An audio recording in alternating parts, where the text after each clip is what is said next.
আবু সাইদ মাকে একা ফেলে রেখে আবু সাইদ আমার আবু সাইদ যাওয়ার আগে কইয়া গেছিল, মা আমি এসে কথা বারে বারে শুনিমু, তুমি আমার লাইগে একটা ঘর বানাও, আমি এ ঘরে এসে থাকিমু। আমার আবু সাইদ ওই রংপুরের বেগম রোকেয়া বিশ্ববিদ্যালয়ে পড়াশোনা করত। আমার আবু সাইদ 2024 সালের 16 জুলাই আমার আবু সাইদকে ওরা লাশ করিয়া ফিরিয়ে দেয়। আমার আবু সাইদকে ওরা লাশ করিয়া ফিরিয়ে দেয়।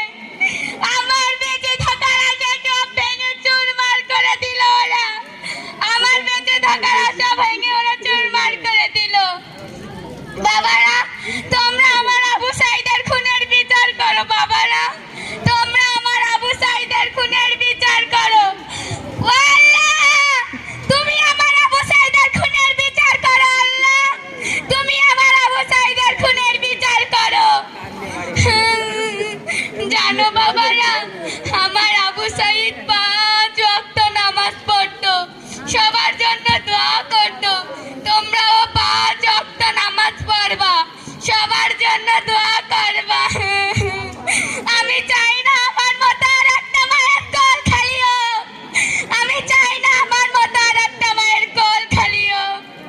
আবু সাইদ, আবু সাইদ কই গেলি বাবা তুই, মাকে একা ফেলে রেখে? আবু সাইদ, আবু সাইদ তুই কই গেলি আমাকে একা ফেলে রেখে? আবু সাইদ, আবু সাইদ